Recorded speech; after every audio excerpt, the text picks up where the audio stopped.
Ooh la la! I've been studying French for the last year or two now, and it's incredible how many words are so similar. There's a long list, many of them related to food, like cuisine, chef, and cafe. But in this video, I'm going to show you my 10 favorite words in English which come from French. Let's do it. Entrepreneur. Entrepreneur.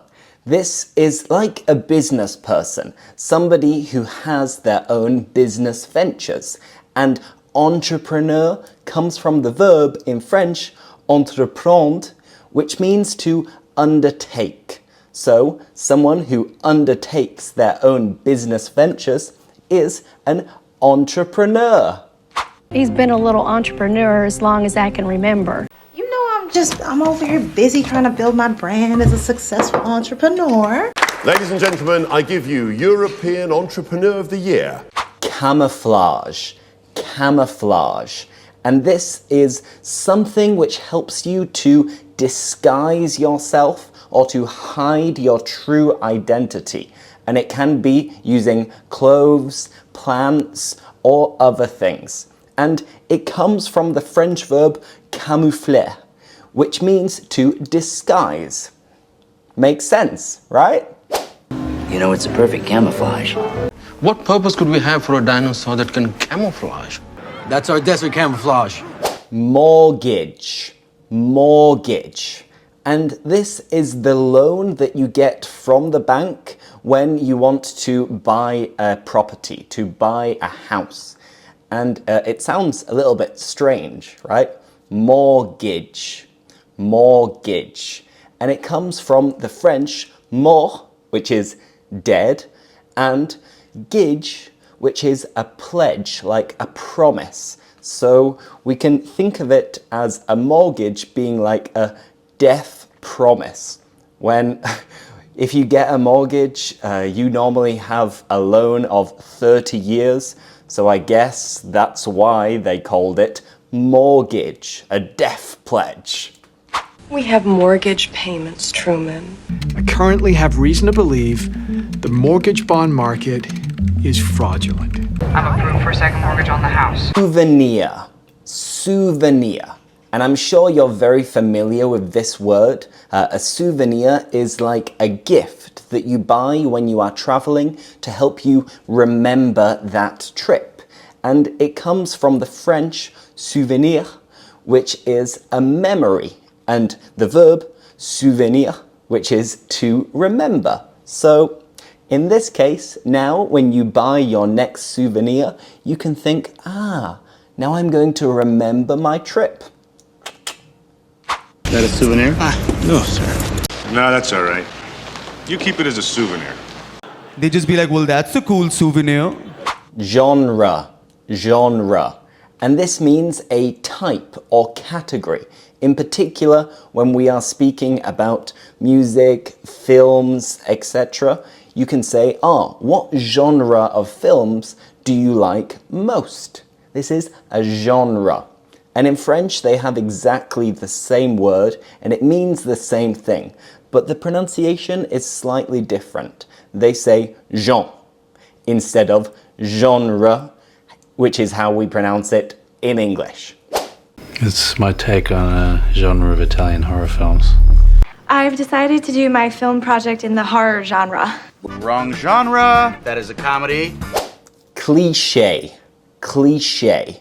And this means like a stereotype, something that people do all the time or that they are famous for doing. And in French, it means exactly the same thing, a cliché.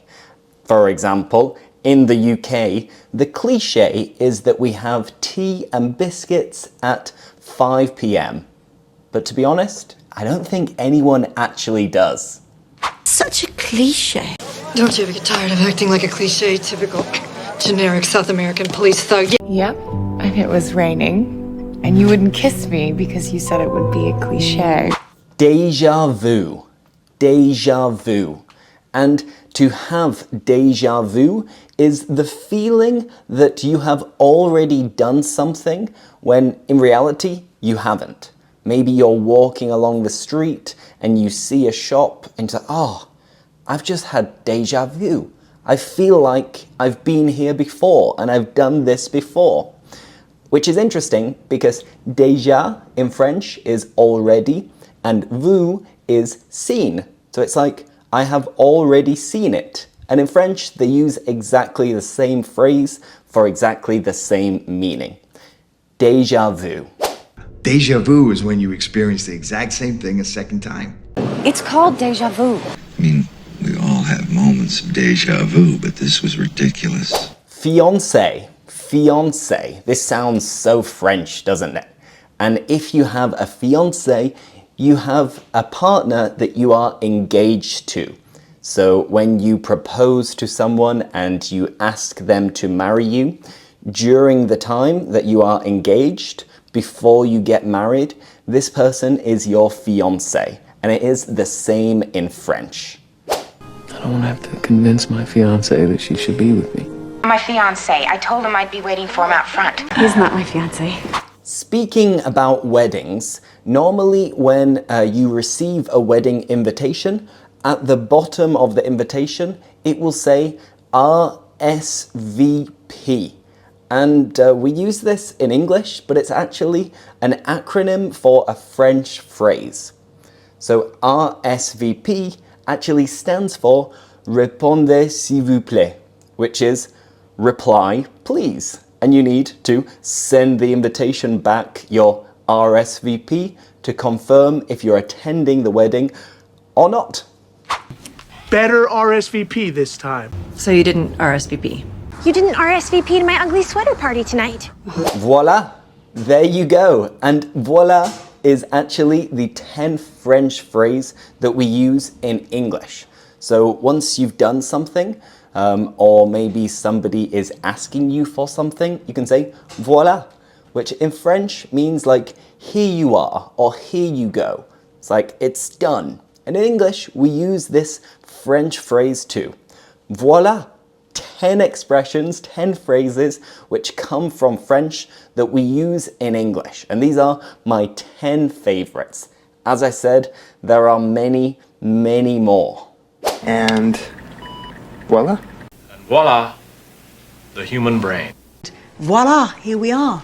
In fact, French and Latin have had such a huge impact on the English language that 58% of English words nowadays come from French or Latin. And if we limit ourselves to just French, apparently 29% of our vocabulary comes from French.